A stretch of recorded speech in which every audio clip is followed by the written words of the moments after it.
Hello, everybody. Adam Parks here with another episode of Receivables Roundtable. Today, I am here with industry legend, Mr. Mark Neeb, that I'm sure most of you know. How you doing today, Mark? I'm doing great, thanks. I appreciate you getting up early for me today. I know you're out there in Arizona. It's probably a little earlier for you than it is for me, but I definitely appreciate your time today. You know, when you say legend, the first word that comes to mind is age, Adam. So I think they're synonymous. Hey, legend does not necessarily have to do with age. It has to do with accomplishment and recognition. Mark, for anybody who's not familiar with you, could you tell everybody a little bit about yourself and how you got to the seat that you're in today? Oh, happy to. Hey, everybody. I'm a CPA by background, so whatever I brought to this industry originated on the financial side. And I was a CFO for a collection agency after leaving public accounting, and really got to enjoy working with clients. And that may sound odd, but it was a small company and there wasn't enough financial management to go around. So my boss handed me a list of 125 clients and told me to hit the road and learn the industry. And I got to see firsthand what creditors were looking for in, the management of their patient and client relationships, as well as how they balance that with the need to recover their outstanding AR. So I did that for a couple of years and had a chance to go run a credit bureau. I did that. I had about 120 employees, and no one knew this when I got the job, but I had never supervised a single person in my life. Maybe way back when I had my first job at a Dairy Queen when I was 15 years old. So jumped in, had a chance to run an organization without having to have the financial risk, not knowing whether I could do it, whether I was any good at it, or whether I'd enjoy it. And I did that for a while and eventually bought that company, or at least the collection division of that company, and then spent the next 20 years growing that and selling it back in 2014. So I did some consulting after that and just kind of bebopped around a little bit within the industry, and then got a phone call from ACA International. They needed a new CEO, and they knew that I wasn't doing much. And so lo and behold, I ended up holding that position for 4 years and retired from that last December. So since then, I've done a little bit of work for some ACA members. I am right now kind of rekindling a company of mine called NeebEDU that used to do subcontract work on the U.S. Department of Education. And I'm going to kind of rebrand that company and do consulting again. So I'll be doing strategic planning facilitation for companies. I'm doing some education work for an organization that provides a lot of training to utility companies, and a couple of other things I'm not really free to talk about yet. So I'm just going to have a few arrows in my quiver and work when I want and as much as I want, and continue to maintain my relationships in the arm industry and help companies where I can. Well, this is definitely a relationship business. So when you've got the skill set that you have, and going back to kind of your entry into the marketplace from a financial perspective, I find that to be interesting because some of the most well-versed people in the space that I know have all come from the financial side, whether they were a CPA or a CFO, as they were coming in, because cash flow is the lifeblood of any business, right? What's the three things that matter as we look at any business? The cash flow, the timing of the cash flow, and the risk associated with that cash flow. And when you're able to look at it from that perspective, from the financial seat, or the financial pilot seat as you're flying one of these organizations, what an incredible background to have, and some great experiences to have. Now, as you and I were kind of planning for this recording, we started talking about consumer experience and agencies actually wanting to help consumers, and how that has kind of shifted over the years. And we started talking a little bit about technology, the application of technology, and really the need for everybody right now to try and hire more agents. But what does that actually mean? So it's a lot to unpack, but I think that's kind of a good flow for us today. So as we talk about kind of the consumer side, I know you've done some work with some groups that are kind of focused on the consumer well-being. Talk to us a little bit about your view of helping the consumer. Well, it's interesting. My perspective on that has really shifted since I've had more time to think about it over the past few months, and some of the companies I've been working with and helping.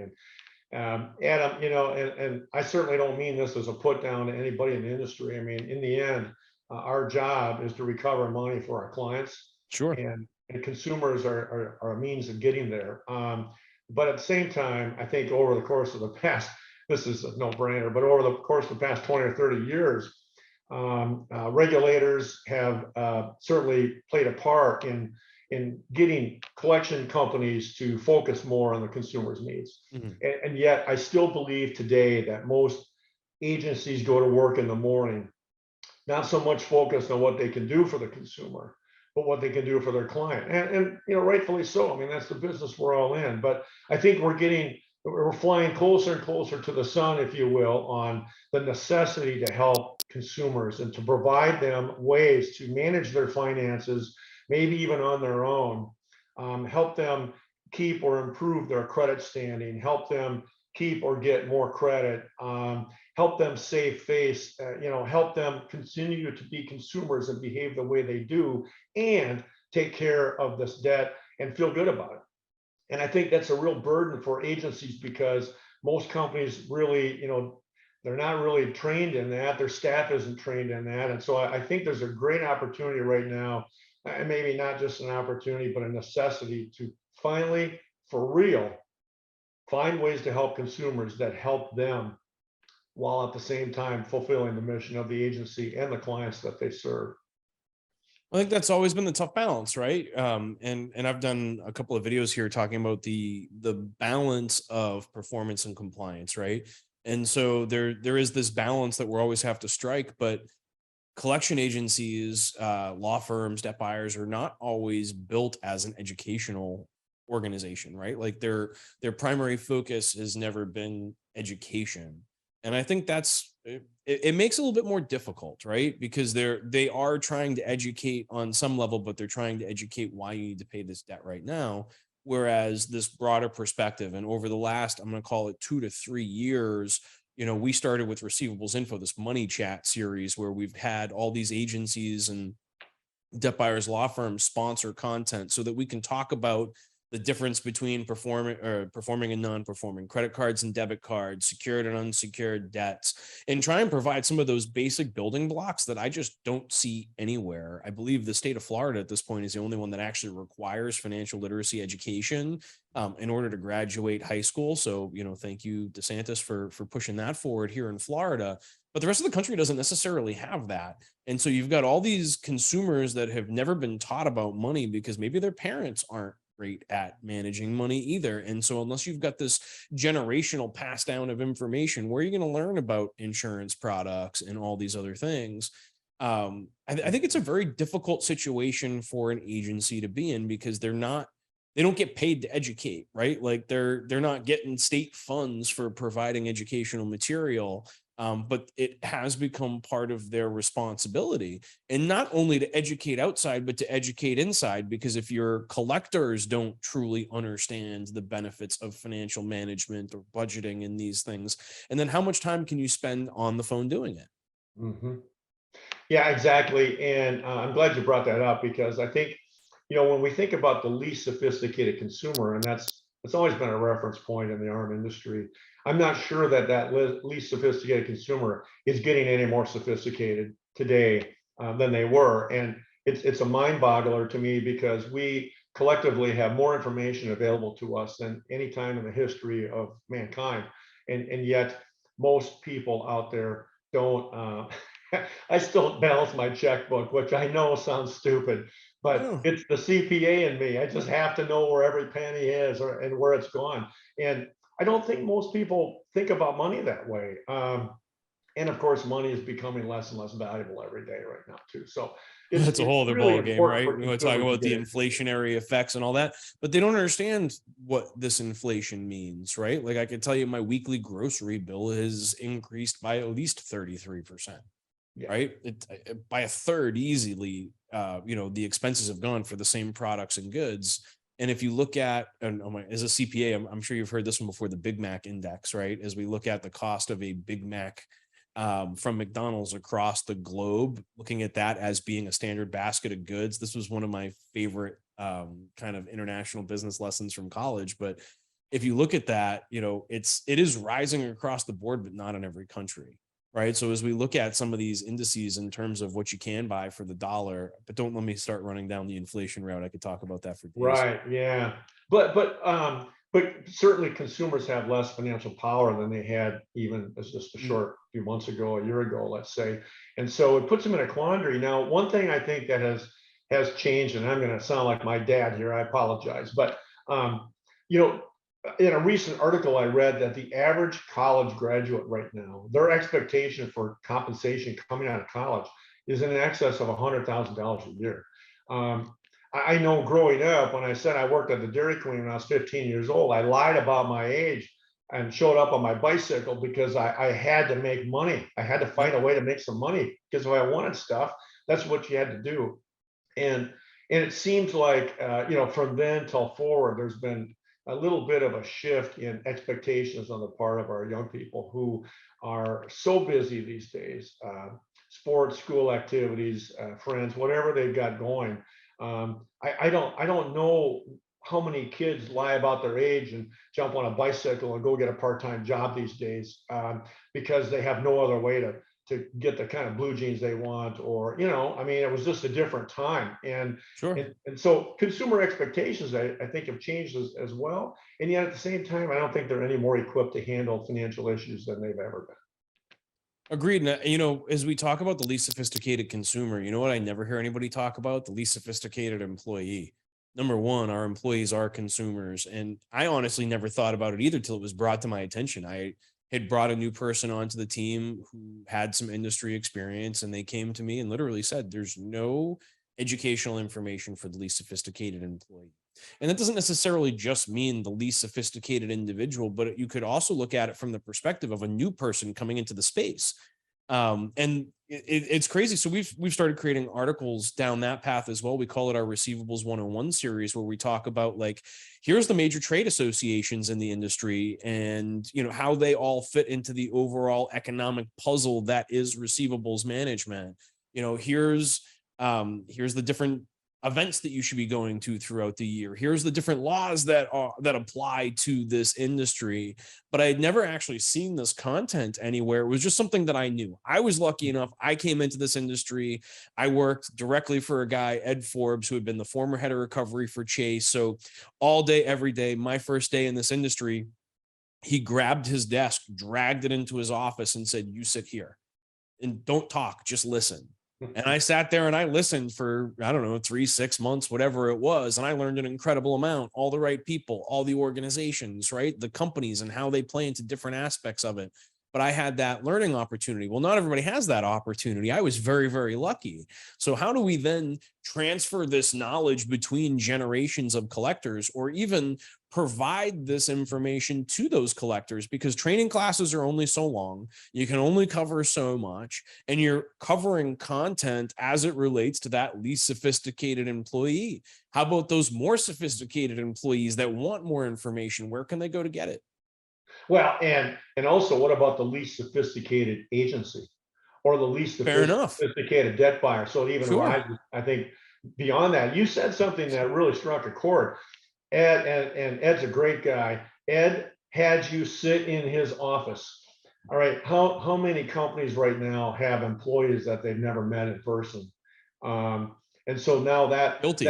yeah, I mean, so now that really exacerbates our challenges, and that is, how do you create and keep a culture of the most sophisticated company Mhm. when you don't really get that many touch points with your staff, and when you do, it's largely two-dimensional in a lot of cases.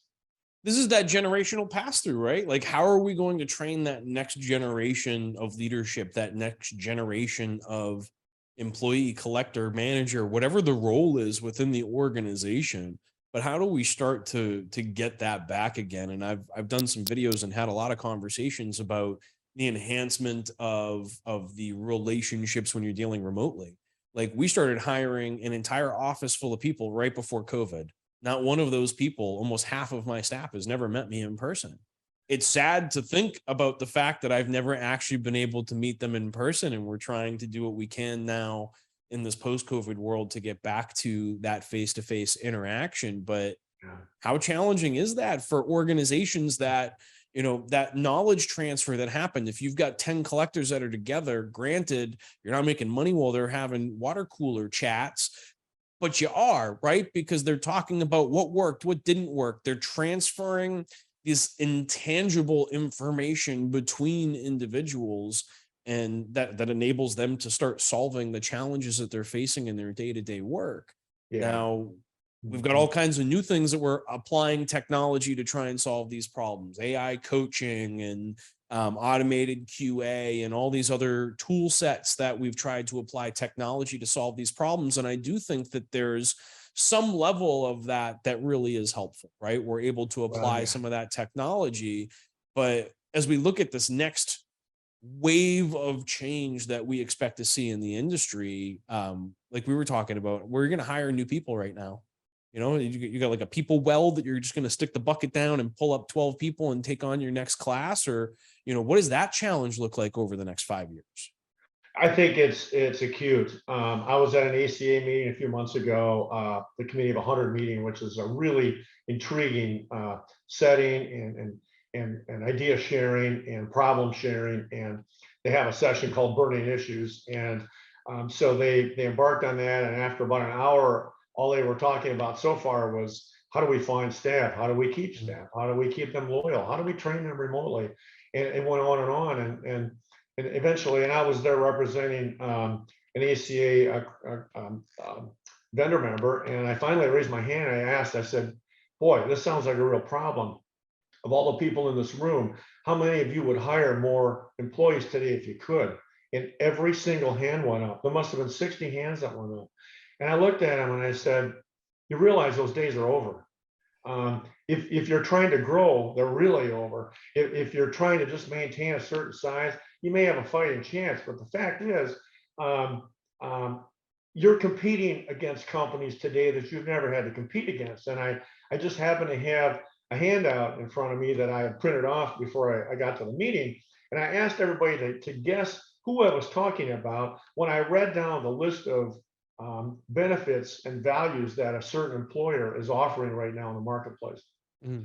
It was 3 weeks of vacation a year. It was really good pay. It was a 2-week paid sabbatical for every 5 years of employment. It was higher education pay. It was, and then the little things like casual dress and on and on. I mean, the list of benefits was a half a page long. And I asked the group, I said, can anybody here guess who this is? Somebody guessed Google and somebody guessed Facebook. The fact is, it was McDonald's. Now, if McDonald's is paying 18 to 23 bucks an hour and offering all these things, why on God's green earth would I want to memorize the FDCPA and put myself at risk every time I talk to a consumer? I mean, that takes a person with some real foresight and determination to succeed later in life to pick that course of action when the agency needs them. And so I think what we have here, and I don't believe it was created by COVID, but I certainly think it was accelerated by COVID. And that is, this time around, agencies aren't going to have the option to embrace technology. They're going to have to. And if they don't, they're going to be a permanently small business at best. And at worst, they may cease to exist. Well, it's a thrive or survive scenario, right? They're either going to have to apply the technology to reduce overhead costs so they can afford that, be competitive in the open marketplace for jobs.